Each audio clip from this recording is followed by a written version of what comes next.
Autumn of 1887. Wyoming lay wide and gold, the grass on the slopes turning brittle under a sky clear yet carrying the edge of coming frost. In the town of Redemption Creek, a strange restlessness hummed. Folks crowded the main street, pressing toward the meeting hall as if waiting on a show. But all knew there would be no music, no festival, only a spectacle both curious and cruel, the widow auction. That practice, if one could call it tradition, was an unspoken law of the frontier. A woman left without her husband, stripped of her household's anchor, was brought up for public bidding. The winner claimed the right to take her home as a wife, in return granting her shelter under his roof. For some it was chance at survival, for others nothing more than trade in human fate. Among the crowd that day sat a figure astride a tall horse, Caleb Morgan. He owned the Double C Ranch, 40 years of age, broad-shouldered, square-built, with a dark hide coat drawn across his frame. Caleb rarely showed his face where noise gathered. They said he was rich, his land stretching clear to the river's bend, but that he lived behind fences and horses, a quiet man shadowed by his own silence. He had once gone to war, they whispered, and returned with ash-gray eyes carrying things he never spoke. He had no intent to linger. He despised the sight of women forced onto a platform like stock. But as he turned to ride on, a murmur caught his ear and pulled his gaze back toward the wooden stage. 4 women stepped out. 3 were known: the blacksmith's widow, the carter's wife, the woman left by a trapper dead last winter. The last, she drew the air from every throat: Jemima Jackson. Her name rang from the caller, but it was her presence that stilled the crowd. Black-skinned, straight but slender, wrapped in a black shawl falling from crown to shoulder. A veil hung low, soft and shadowed, hiding her face. None knew what lay beneath. The whispers rose at once. Why does she hide so? They say her face is marked, or carrying sickness. Laughter cracked sharp, disbelief running bitter through the line. Jemima did not flinch. Her hands clasped at her breast, trembling faint, yet her stance was upright, almost defiant. Only her eyes, dark, clear behind the gauze, spoke of breath, of will still unbroken. Caleb's reins tightened in his grip. He had seen many eyes, the glaze of a soldier at his last breath, the panic of a horse trapped in a canyon, the hunger of a woman begging bread. This was different. It struck his chest clean through. From the crowd came a voice, loud, grating with mirth. "Well, well, Caleb Morgan." It was Buck Watson, owner of the horse ranch over the ridge. Shorter in stature but brash in every word, Buck had long carried a thorn for Caleb, for his wealth, for his calm, for all he would not bend to. "You came out too, did you? Just to watch men take their wives? That woman there, Jemima, is it? She suits you well. Enough. You got the grit to bid? Or you scared of what foul thing hides under that veil?" The crowd broke in laughter, whistles sharp in the cold air. Caleb's eyes held steady on Buck, gray and flat as tempered steel. He was not one for taunts, yet the noise and the woman's gaze seemed to root him to the earth. Jemima turned her face. For a breath, her eyes cut through the veil and locked on his. A moment only, yet it struck him still as stone. In them was despair, yes, but fire too. A wordless plea. "See me as I am." Caleb drew a slow breath, his fingers tightening on the leather reins. The street hushed. Buck Watson smirked, waiting for him to speak, and Jemima, eyes fixed unbroken, stood as a silent dare. The hall was strung tight as a bowstring. After Buck Watson's taunt, every eye fixed on Caleb Morgan. He sat straight in the saddle, ash-gray gaze trained on the wooden platform. He had never meant to take part, yet the look that cut through Jemima Jackson's veil held him rooted. "Well then, Double C," Buck called again, voice dripping scorn. "What's the matter? Rich as you are, still too much a coward to reach for the mystery under that cloth?" The crowd broke into laughter, whistles sharp, heads shaking. The noise pressed in heavy, thickening the air. Caleb held steady, though something stirred within. Since war, he had learned to let mockery pass over him like wind. But Jemima's eyes, pleading and proud all at once, waited for his answer. The caller struck the table with his hammer. $10. Who'll give me 10? A drunken voice rang out. 10. I'll pay 10. Laughter followed, rough and hollow. 15, shouted another from the back. The bidding crawled upward, half-hearted, stripped of eagerness. No man wished to spend hard coin on a woman hiding her face. Whispers cut through. What if she's hideous? What if she carries disease? Buck turned with a booming laugh. Come now, Morgan. Why sit so quiet? Start us off proper. Caleb's hand tightened on the reins. He lifted his chin, his voice clear, low, steady. 50. The hall fell still, then broke in murmurs. None had expected him to speak. Buck's eyes narrowed, mouth twisting. 70. Caleb's face did not move. 100. Gasps swept the room. $100. A sum that could buy a wagon team, or land enough to feed a family. The caller glanced around, waiting. Buck's jaw worked, his voice rough. 150. The air coiled thick in every chest. All knew these two men bore old grievance, and now the auction had turned into a duel. Caleb sat tall, eyes locked on Jemima. He saw her shoulders twitch beneath the shawl. He could not tell if it was fear or fury, but his heart struck harder in his ribs. His voice rang out, firm. 200! Silence crashed over the hall. Even Buck fell dumb, face flushing with rage. $200. The caller's hammer struck. Sold! Jemima Jackson to Mr. Caleb Morgan. Her name rang clear, for the first time spoken plain before them all. Jemima Jackson.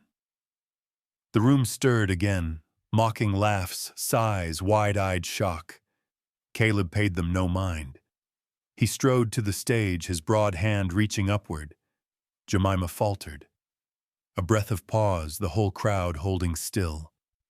Then slowly, she laid her hand in his. Caleb stilled, startled. Her hand was soft, too soft for toil, too fine for hardship. No callus, no scar, delicate, almost refined. Yet it trembled, each quiver beating against his palm. He closed his grip, firm, steady. He meant only to guide her down, but held longer than needful. In that moment, Jemima lifted her gaze. Through the thin veil, her eyes met his once more. There were no words, only a crossing of shadow and light. He could not know if her tremor was fear of chains or the strain of some hidden truth. But he knew this: those eyes belonged to no weak soul. Step by step, he led her down. The town's stairs clung to them. Some sneered, some whispered. Buck Watson stood off, red-faced, fists clenched white. Caleb guided her to the ground, her hand still resting in his. Each stare brought the tremor of her fingers against his hold.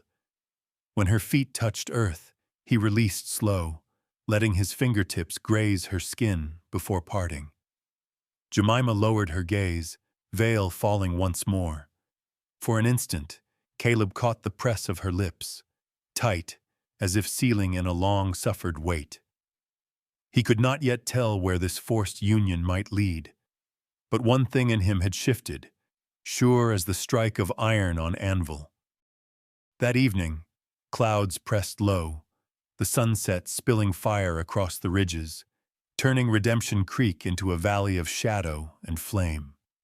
Caleb Morgan rode tall in the saddle, reins steady in his hand, while beside him Jemima Jackson walked in silence.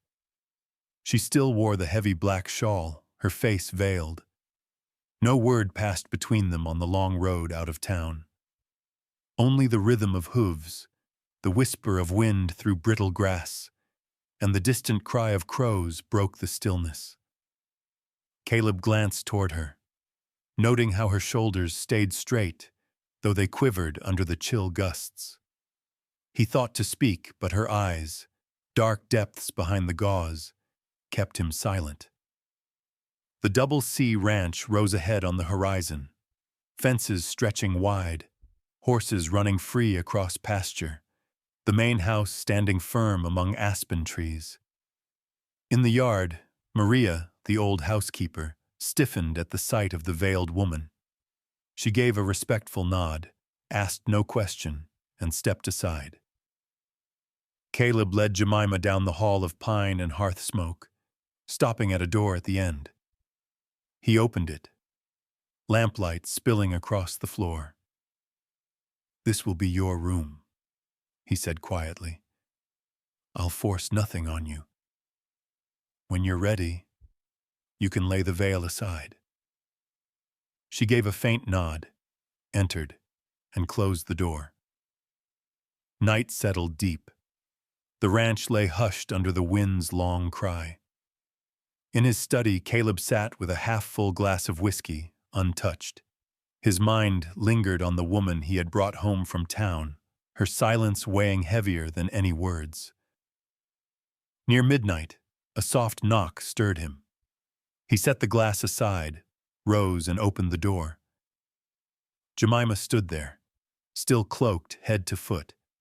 She paused at the threshold, her voice low, deliberate though trembling. "Mr. Morgan, may I sit a while?" He nodded, pulling out the chair opposite his desk. She sat with a straight back, hands folded neat in her lap. The lamplight flickered, the only sound the hiss of oil. Then she lifted her gaze, eyes dark behind the veil. "Why?" she asked slowly. "Why spend such money on me? You've no need of a stranger, least of all one cloaked in rumor." Caleb leaned an arm on the desk, meeting the shrouded figure. "Pride, maybe. Buck Watson taunted me, and I'd not stomach his sneer before the town. But," he hesitated, eyes lowering, "not that alone. When you stood there, I saw something different, a kind of pride. I couldn't leave you to be mocked like that." Her hands tightened under the shawl. After a long pause, she asked again, "You are not afraid? That behind this veil is a face ruined, scarred, twisted, enough to make men recoil?" Caleb's brow lifted slightly. His answer came without pause. "No. I've seen worse on this land. Men without legs, faces burned raw, hands split and missing. A face doesn't measure a soul. I didn't pay for beauty. I paid so you wouldn't stand alone before wolves." The air grew heavy. Jemima's voice softened, and curiosity. "You've none at all, for what I truly am under here." He drew a breath, about to speak, but before he could, her slender fingers rose. One by one she loosened the folds. Black cloth slipped like smoke to the floor. The lamplight struck her face. and Caleb stilled. No scars, no disfigurement. Instead, a beauty so sharp it seemed unreal. Velvet dark skin, eyes glimmering deep as still water, high sculpted cheekbones, full curved lips. It was a face that hushed the room, even with no audience. Jemima's smile was bitter, her eyes wet with unshed fire. See? No scars, only beauty. And it is beauty that has cursed me. Caleb leaned back, not recoiling but stricken by the weight of it. She spoke on, voice even as if reciting her own sentence. While my husband lived, I was his wife, sheltered, respected. But after the mine took him, the eyes of men changed. They saw not a woman, but a prize. By day they came with sweet words. By night they threw stones at my window, made threats. One tried to force his way inside. I sat with a knife in my hands till dawn. Other women, plain, poor, worn, they were scorned but left in peace. Me? This face made me quarry. So I veiled it, buried myself in shadow. Yet it changed nothing. The hunger still followed. Still would not let me be, her eyes shone, proud despite the sting of tears. Caleb felt a heaviness rise in his chest, an ache for her solitude, her hunger for a life lived plain, not hunted, not turned into spoil. The silence stretched long. Then, moved by a force he did not name, he said quietly, "Now you're here. None will touch you, unless through me." She started, her gaze catching his. Their eyes held, wordless, binding tighter than oath. The first night at Double C Ranch held no taking, no demand. Only a face unveiled, a secret laid bare, and a wound spoken aloud. Caleb knew then he could not look upon Jemima Jackson as a woman to be sheltered out of duty, but as a soul both radiant and burdened, whom he could no longer turn away from.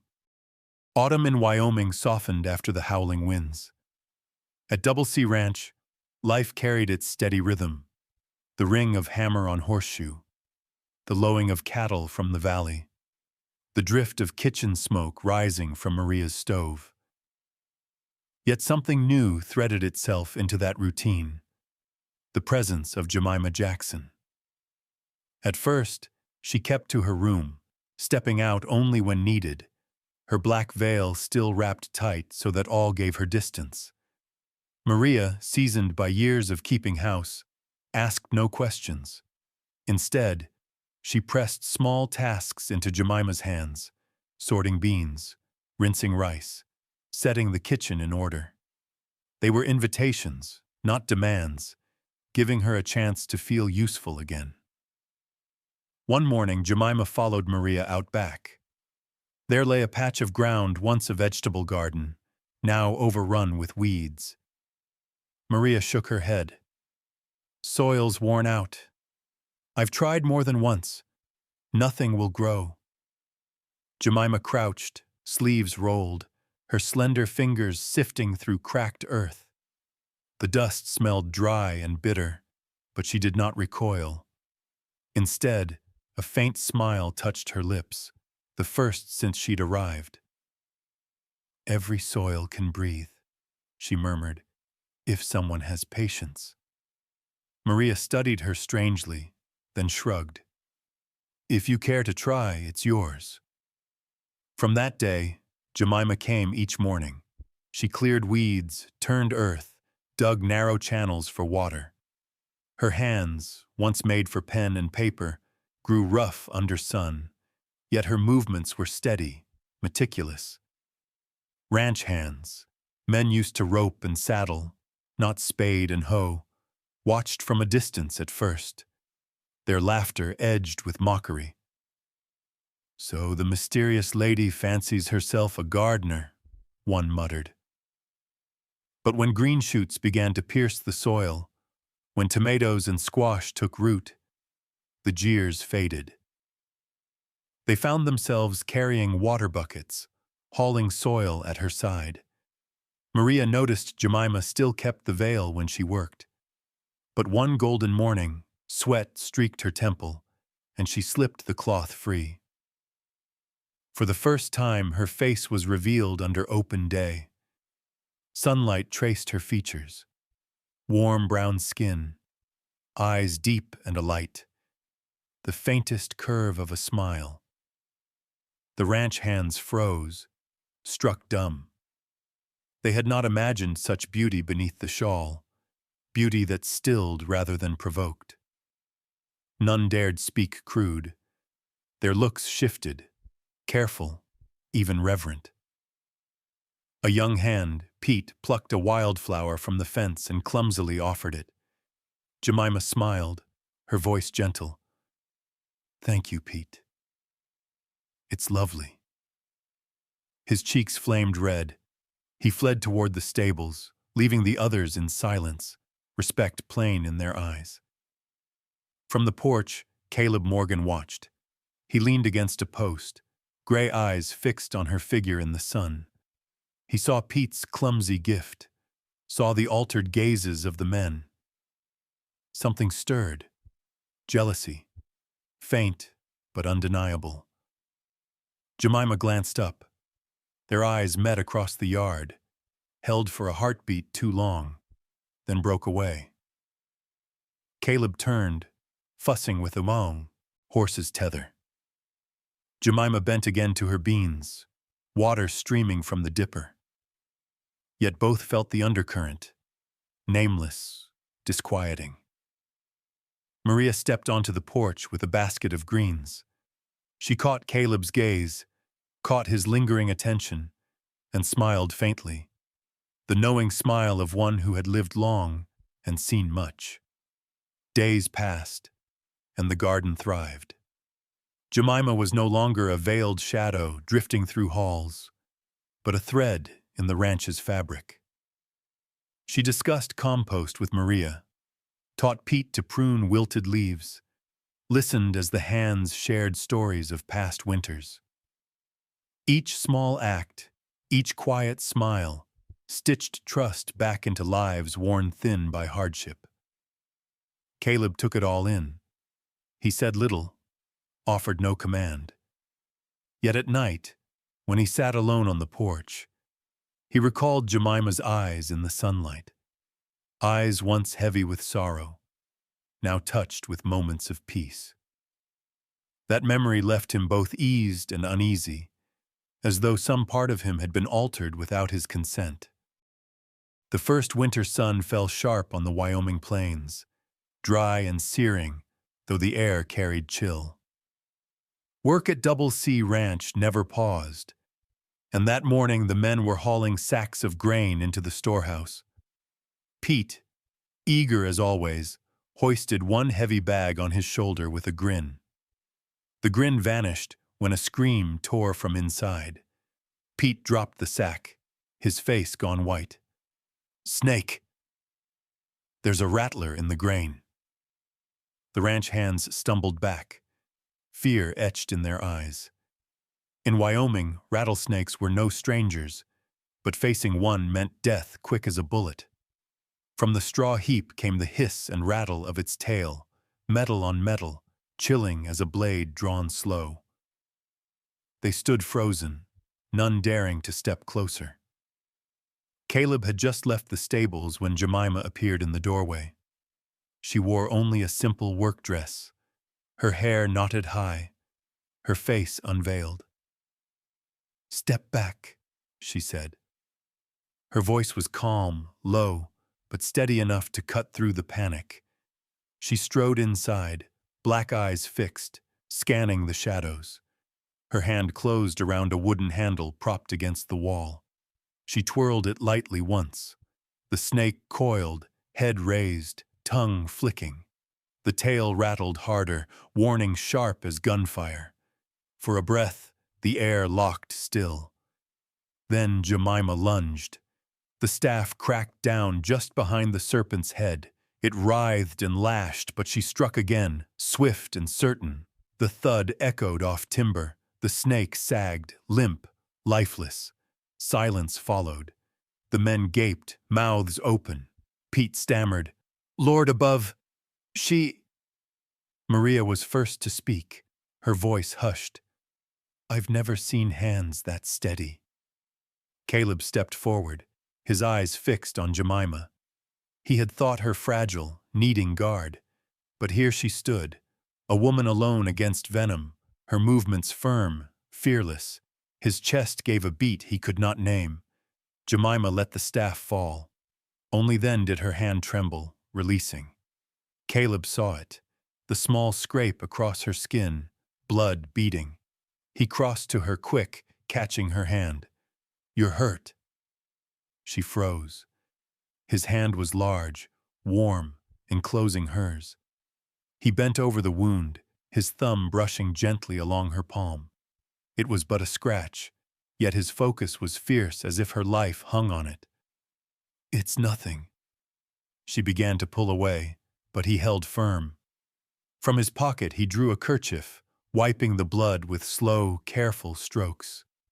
She sat still, caught by the quiet insistence of his touch. The room shrank around them, whispers dimming to nothing. Jemima's gaze wavered, unsettled. Caleb knew he held too long, but let go only when her breath shifted. She withdrew at last, voice soft as a sigh. "Thank you." He met her eyes, nodding slow. From that day, the ranch hands looked at Jemima differently. No longer the veiled lady or the hidden beauty. She became one of them, respected, Pete most of all. The boy shadowed her steps, eager in every chore. When she bent in the garden, he brought water. When she worked in the kitchen, he carried wood. Sometimes clumsy excuses were enough. "Let me lend a hand." And Jemima, seldom given to laughter, began to smile at his fumbling tales of calves gone astray, or the pratfalls of his work. Her laughter rang clear, a sound foreign to the ranch, sweeter than wind through grass.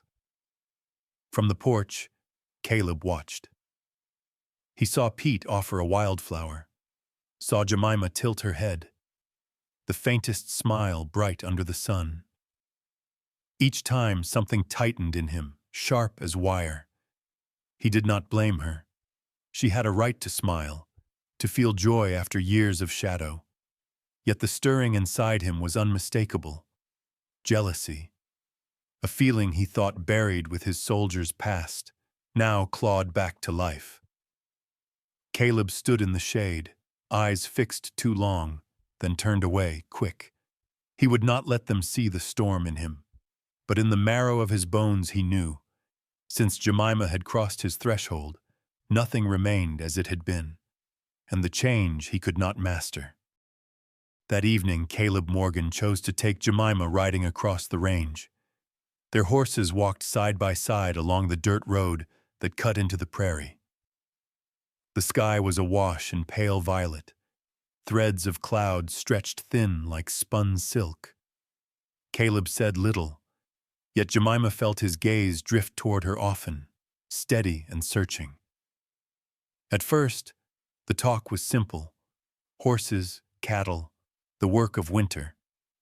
But before long, the words turned deeper. Jemima spoke of her childhood with her mother, of evenings filled with hymns that lingered like prayer. Caleb spoke of the war, of comrades lost, of holes in memory that never healed. Wounds once buried opened easily under the wide wind, and in their telling, both found kinship in pain. On the way back, they met Ned Bartlett, a coarse man known for his foul tongue. He reined in his horse, his small eyes crawling over Jemima, his voice a sneer. "So, Morgan bows after all, brought down by a pretty face, even if it sits on black skin."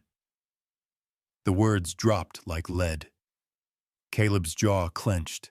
reins straining in his grip, his gray eyes flashing with anger.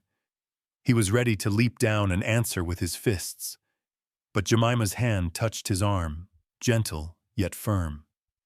"Don't," she said. "He isn't worth it." Her gaze was calm, weary rather than furious. Caleb's breath came rough, but at last he gave a short nod. They rode on, leaving Bartlett behind in the dust. Night brought storm. Rain lashed the windows. Thunder shook the rafters. Lightning split the dark. In her room, Jemima sat by the bed, trembling at each gust that tore the curtains. Old memories crowded close. The knocks at her door, the threats shouted in the dark, the terror of waiting alone. A knock sounded now. She startled, then heard Caleb's voice outside, low and concerned. "Are you well, Jemima?"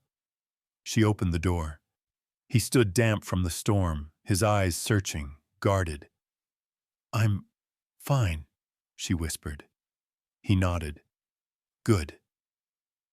"I just wanted to be sure." He hesitated. "If so, I'll leave you be." He turned for the door, hand on the latch. Then he stopped, not facing her fully, his voice rough beneath the rain. "Jemima, could you not smile at other men? That smile of yours, I'd keep it for myself." The words hung, raw, startling as thunder. Jemima's heart stumbled in her chest. Caleb sighed, pressing his palm to the door, ready to leave. But behind him, her voice rose, soft, trembling yet clear. "Caleb, will you stay with me tonight?" The door fell shut. He turned. Their eyes met, no space left between. Caleb stepped forward slowly, as if fearing the moment might shatter. He stood before her, their breath mingling with the storm. Jemima lifted her face, her eyes gleaming with lightning's flare. No more words were needed. His hand rose, brushing her cheek. Her skin was warm, trembling with fear and longing both. She closed her eyes, leaning into his touch as though it were shelter. Then the last distance vanished. Their lips met, hesitant, then fierce like fire catching dry grass. Rain hammered the roof, but inside only breath and heartbeat filled the room. They moved to the bed, unhurried, step by step, as though both knew this was more than desire. Caleb's lips traced her shoulder, her hands, each touch a vow to erase the years she had been treated as less than human. Jemima trembled, then clung to him, for once reaching first for warmth. Lightning lit the room, their bodies entwined. No shame, no veil, no distance, only trust, yearning, and the solace of being seen. Jemima was no longer the woman hidden beneath black cloth. Caleb no longer the man locked away by silence. They were simply two souls, bare and unguarded, finding each other in the storm. Afterward they lay side by side, breath slowing. Rain still roared, thunder still cracked, yet within those walls, a peace took root. Caleb turned, his fingers brushing through her hair. He whispered, "From this night on, no one takes your smile from me." Jemima opened her eyes, holding his gaze. Then she smiled, a smile not for the world, not for the ranch hands or the town, but for him alone. That Wyoming morning was clear as glass. Winter sun poured over Redemption Creek, rare and sharp, setting the small town alight with noise and stir. For the first time since the widow's auction, Caleb Morgan brought Jemima down to town. She no longer hid beneath the black veil. She wore a simple dress of moss green, her hair drawn back to bare her face. When the two rode in side by side, The street seemed to still. Men stopped their work, stares unguarded, some with jaws slack, others whispering, God above. All this beauty, hidden all that time. Women looked on with envy sharpened by judgment. We'll see what trouble she brings Morgan yet, one murmured. Caleb paid them no heed. He sat steady in the saddle, his hand firm on the reins, his gray eyes straying now and again to Jemima. She rode upright, her black gaze fixed ahead, proud, unflinching. Yet he knew beneath that calm her heart raced, for this was the first time she had shown herself openly beneath the weight of every prying eye. In the crowd, one face darkened more than all others. Buck Watson. He leaned against the saloon post, cigarette slipping forgotten from his lips. When Jemima bared her face, Buck looked as though struck. Memory of the auction seared back, how he had laughed, how he had bid for sport, and how Caleb Morgan, the man he hated most, had carried away the prize. The burn of it twisted in him. Regret, jealousy, wounded pride. He shoved off the post and strode across the street, planting himself before horse and rider. Morgan, he spat, his eyes crawling over Jemima, hunger plain. So, what you brought home wasn't common stock after all. I'll admit it. I was blind that day. But now I see clear. I'm ready to pay a fairer price. Caleb's voice was iron. Step aside, Watson. Buck's lip curled, his words lowered so the crowd could not hear. 20 head. My best Morgan colts. I'll trade them for her. You'd make a fortune. The air thickened at once. Jemima stiffened, her breath caught. The crowd, though deaf to the words, felt the charge and leaned in, waiting. Caleb swung down from the saddle. His steps were slow, heavy, until he stood before Buck. Then his hand shot, gripping Buck's collar, jerking him near enough to taste his anger. Caleb's eyes blazed, his voice thundered. Never speak of her as trade. Jemima is no man's merchandise. Not yours, not anyone's. Say such again, and you'll carry the scar all your days. The street went dead quiet. Men shifted back, fearing the strike of violence. Buck squirmed, face flushed, but Caleb's grip was iron, unshakable. Then Caleb shoved him hard. Buck staggered, fell to the dirt. Caleb turned his back without pause.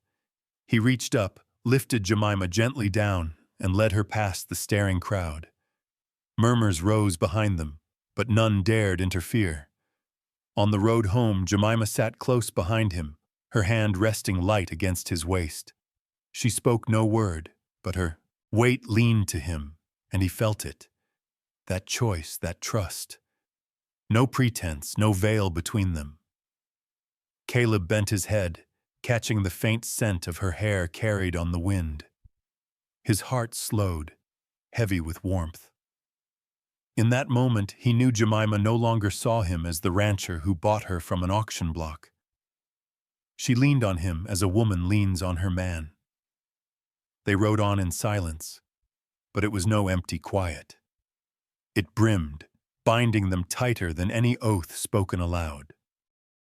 That night, the sky held no moon. Wind whistled across the fields, and Double C Ranch lay in darkness, broken only by a lantern or two burning near the stables. Jemima was there, helping Maria bind the hay bales tight.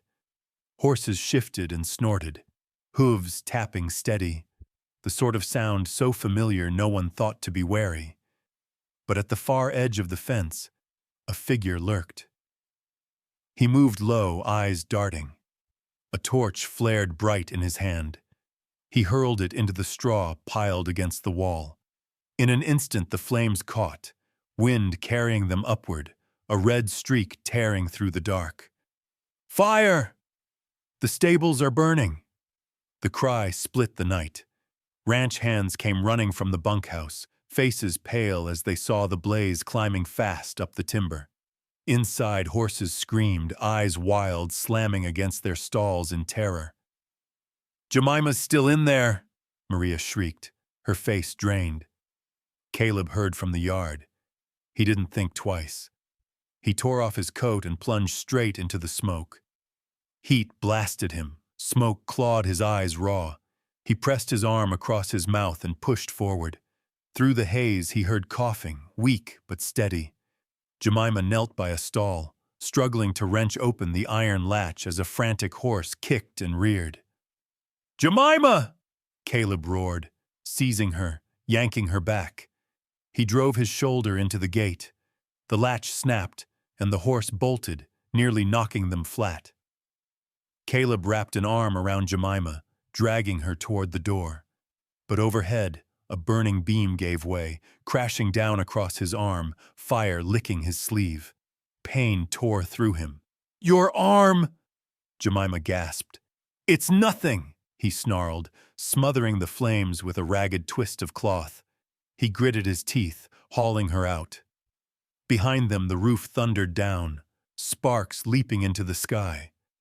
Ranch hands surged forward, buckets of water flying, shouts ringing. Caleb stood with Jemima still in his arms, breath ragged, blood running from his scorched arm, too focused on her to notice. Meanwhile, Pete, who had long shadowed Jemima with boyish devotion, had chased the fleeing arsonist. The man cut for the fence line, thinking to vanish into the dark, but Pete was faster. He slammed him to the ground, the two grappling in the dust. Youth and fury won out. Pete bound him tight with rope and dragged him back toward the flames. He shoved the man into the yard, chest heaving. "Caught him!" He threw the torch. All eyes turned on the captive. Under their glare he broke, shaking, and spat the truth. "It wasn't me alone. Buck Watson paid me. Said burn the stables, make Morgan taste ruin." The yard erupted. Curses, rage, men shouting Buck's name like a curse. Everyone knew the grudge he bore since the auction, now laid bare in coward's fire. Caleb's breath was harsh, his sleeve blackened, but his gray eyes cut cold. "Tie him in the woodshed. At dawn he goes to the sheriff. And Watson, he'll answer for every filthy shoon." Deed the men obeyed, dragging the arsonist off. Pete lingered, eyes darting to Jemima. "Are you all right?" "I was afraid." "No." Jemima cut him gently, turning to Caleb. "He saved me." Pete faltered, his gaze sinking, and stepped aside. Later, when the flames were quenched and the yard still reeked of smoke, Caleb sat in the main room, his arm wrapped in rough bandages. Jemima sat close, her hands trembling as they brushed his skin. "You might have died," she whispered, her voice breaking. He gave a faint smile, calm despite the pain. "If I hadn't gone in, it would be you lost." She said nothing, only leaned her head to his shoulder. No veil, no distance, just a woman trembling for safety, and a man giving it without measure.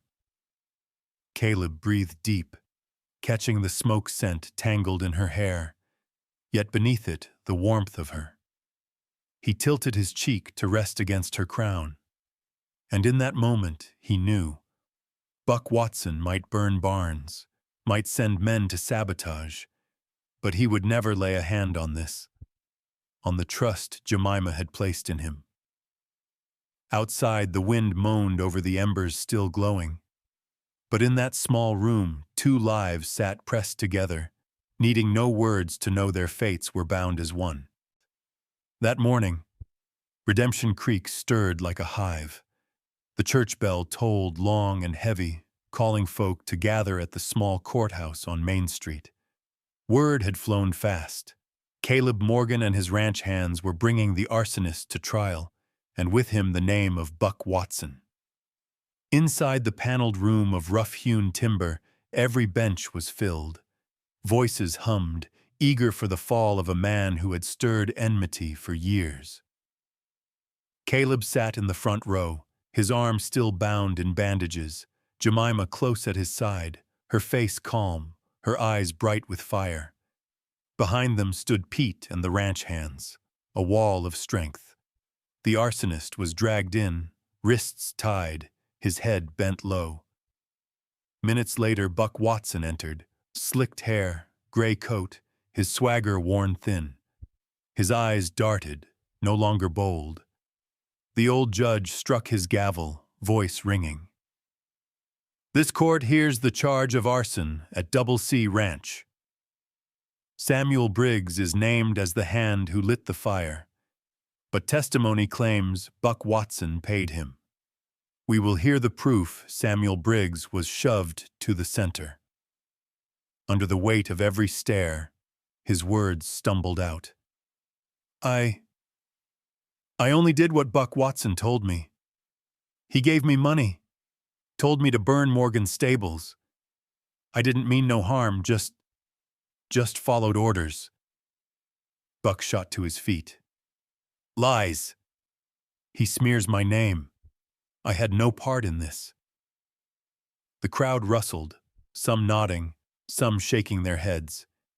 Caleb rose, laying a packet on the judge's desk. His voice carried steady. Here is the proof.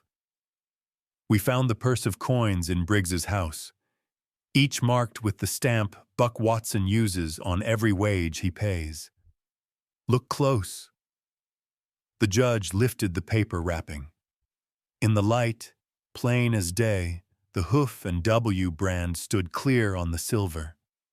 A gasp swept the room. All eyes turned to Buck. His face blanched, then flushed.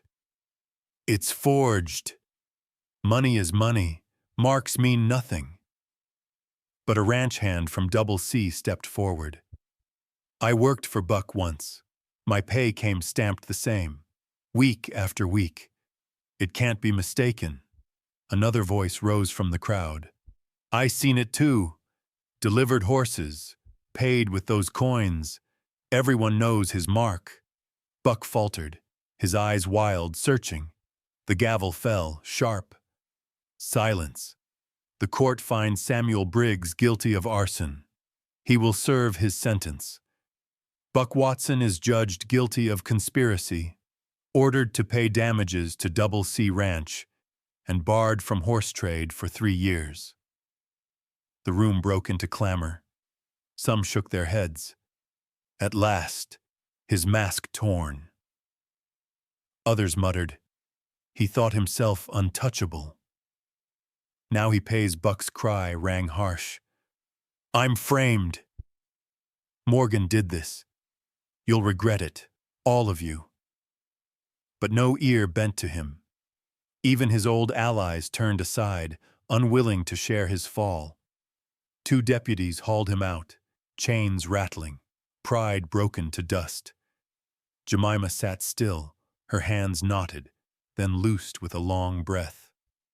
Pete nudged Caleb, whispering, You've done it. Truth stands. Caleb gave a short nod. When he turned, he caught Jemima's eyes on him. Not gratitude alone, but trust.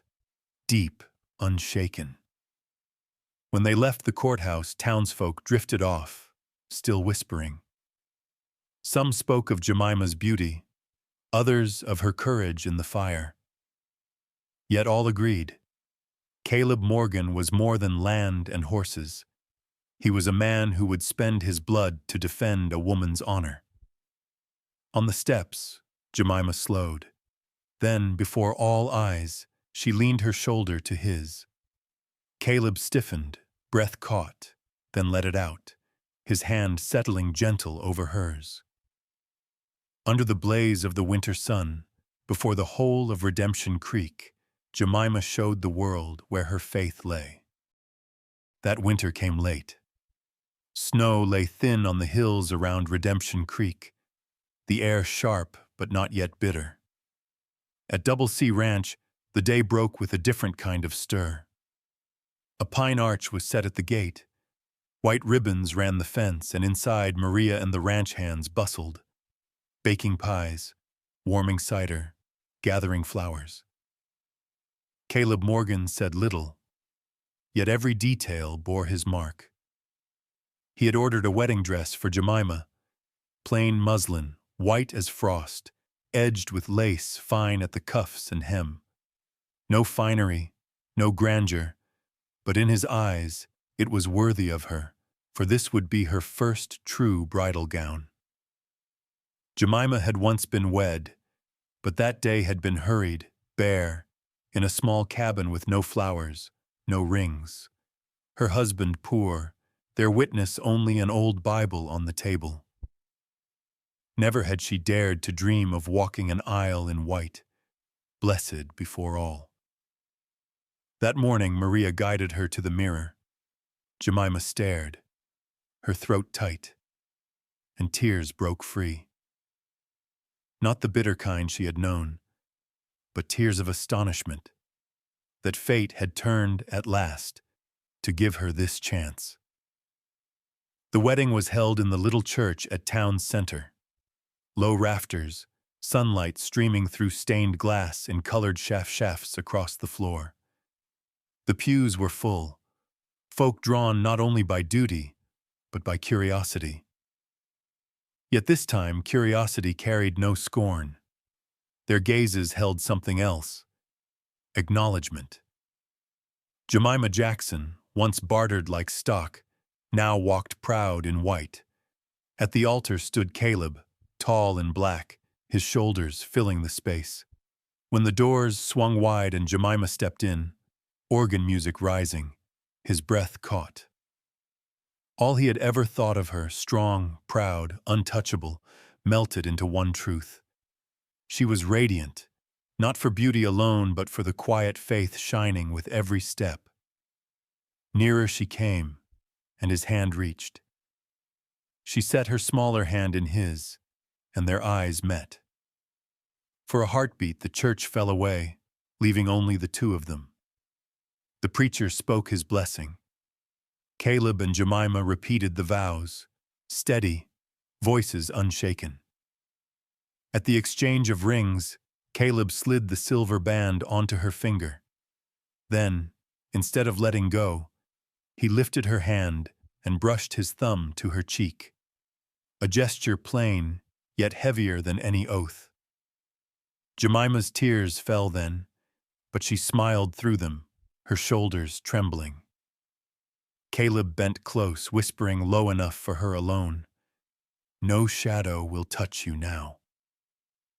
"Amen," rang the final word, and the preacher declared them man and wife. Applause burst, rolling like thunder, louder than the bells. The feast after was simple, held in the ranch yard. The men raised cups, sang old trail songs. Maria brought forth a rough white cake. Pete, with a smile that faltered, offered Jemima a bouquet of wildflowers. She took it gently, thanked him kindly, but her gaze never strayed from Caleb. Beneath the ranch eaves, Jemima stood beside her new husband, her hand woven with his. The wind cut cold, but his grasp held her warm. He bent and pressed a kiss to her brow. She closed her eyes, whispering, "This is the true beginning." Caleb tightened his hold, gray eyes softened. The beginning and forever. The spring that followed brought a change to Redemption Creek so deep that even its own people hardly believed it. For years, the shadow of widow auctions had hung like a stain. Men treated it as sport, spending coins to parade their power. Women, especially those left alone, became wares for laughter and barter. No one dared object. The custom had rooted itself too long. Yet after the botched arson and the trial that condemned Buck Watson, the town seemed shaken awake from a long slumber. The wedding of Jemima and Caleb planted a strange seed in every heart. They saw the widow who once stood veiled on an auction block now walking in white, her smile bright beneath church light. That image lingered. The old muttered, "Perhaps we have been wrong too long." The young no longer found courage to sneer. A gathering was called in the meeting hall, the very place where the gavel had once struck to begin each auction. Now a new sign hung upon the door, written carefully and tied with a white ribbon. Redemption Creek Women's Relief Fund. The gray-haired judge stepped to the front, eyes sweeping through the crowd. From this day, the auction of widows is ended forever. In its place, this town will keep a fund to aid women, those left without husbands, those raising children alone. No more shall we trade human lives like cattle. Instead, we will help them stand. For a breath, the room stayed silent.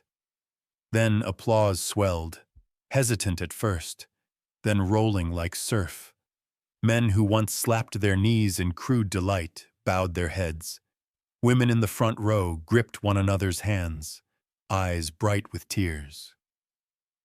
Beside Caleb, Jemima's heart quivered. Memories of her own day on that wooden stage rushed back. The jeers, the laughter, the dry smell of straw. Yet this time the shame had become strength. She had lived long enough to watch the chain fall away. The fund soon took root. Neighbors gave coin, others gave labor. Widows no longer begged scraps at market, but learned trades, found work in shops, even claimed parcels of land to farm. Jemima was often present. She held no ledger, bore no title, yet she became the spirit of the place. For all wished to hear her story, the years spent hidden under a veil, the nights she sat with a knife against intruders, the moment she tore away the cloth and chose to live unveiled. In the small room she sat across from women hollowed by fear, her hand steadying theirs. Her voice was calm, without bitterness, simply the tone of one who had walked ahead. "I know what it is to be turned into property. I know the weight of eyes that strip away dignity, but darkness does not last forever. It ends the moment we choose to stand." Once a young widow broke down before her. "I'm so afraid. I couldn't bear being dragged out before them, like you were." Jemima's smile trembled, a tear shining. "I was afraid that day too. But fear passed when I took the veil away, and I was not alone. Caleb was there. Maria was there. Others will stand with you too, if only you do not fall." Her words carried beyond the walls. People spoke Jemima's name now with respect, not rumor. One afternoon, Caleb rode to fetch her from the fund. As she stepped out, several men tipped their hats. A cluster of women came to clasp her hand, their smiles warm. Small gestures, but to Jemima they weighed more than gold. She climbed onto the horse behind Caleb, resting her hand lightly on his shoulder. Looking back, she saw the women waving farewell. Tears blurred her sight, yet this time they were born of joy. She was no longer alone. Caleb tilted his head, voice soft as the breeze. "Are you well?" She leaned against his back and whispered, "I have never been so well." That spring in Redemption Creek, new shoots rose not only in the fields, but in the spirit of the town. And at its heart stood Jemima Jackson, the woman who once hid from the world beneath black cloth, now a symbol of pride and renewal. From commodity, she had become a flame to guide others, and by recognizing her, the town had in truth begun to redeem itself. Summer came, and Wyoming glowed in fresh green. At Double C Ranch, change showed in the smallest details. The rebuilt barn stood sturdier, the kitchen fire burned without fail, and along the fence by the entry lane, Jemima had begun quiet, steady work, planting red roses. The first day, when she held the small shoots in her hands, Caleb paused in surprise. "You want roses here?" he asked, uneasy, for the fence had always been nothing more than a place to hang bridles or for children to climb. Jemima smiled, warm as morning sun. "Roses on the fence will remind us that what once held us captive can still bloom." "It will stand for renewal," Caleb said nothing more, only bent to help her turn the soil. From that day on, each morning she tended the shoots, trimming leaves, watering, whispering to each bud, as though speaking to an old friend. In time, red blossoms broke open, brightening the path that led into the ranch. Double C Ranch was no longer marked only by hoofbeats and wind. It had become a home for many. Maria kept the kitchen alive. Pete lingered like a loyal younger brother, and a few widows with children sought shelter there, welcomed by Caleb and Jemima. Meals turned lively, the long table filled end to end. Children's laughter rose under the rafters, drowning the memory of fire and fear. Sometimes Jemima sat still and listened, her eyes shining not from sorrow, but from wonder. She had once believed her life was closed, and yet here it was, blooming. Roses on the fence, laughter in the house. One evening at sunset, she walked the fence row. The fading light touched her uncovered face, no longer veiled. Her hair was tied back, a few strands loose in the wind, her dark skin glowing gold. Roses reached out around her, as if to prove she had outlasted scorn and dread. From the porch, Caleb watched, pride filling his eyes.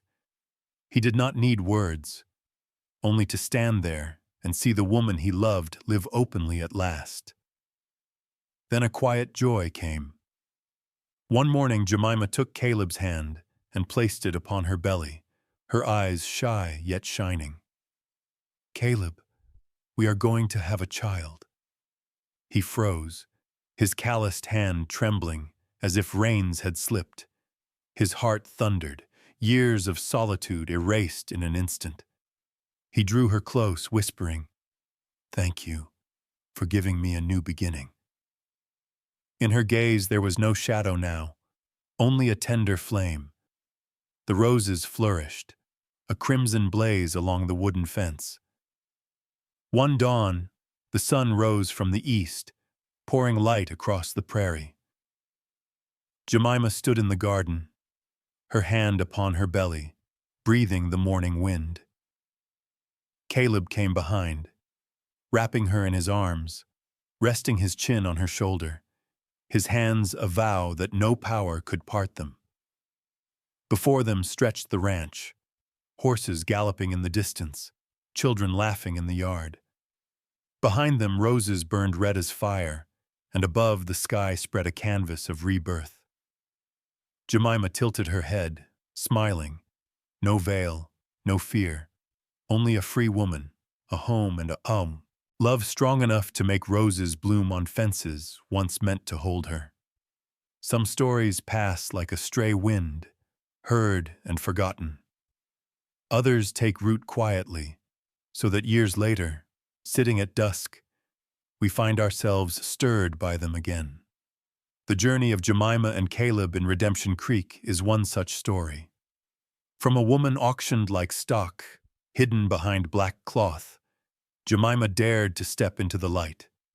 She no longer let fear or derision define her. And Caleb, once a man locked in silence, opened his heart, not just to guard, but to love fully. Two wounded lives found each other and began anew.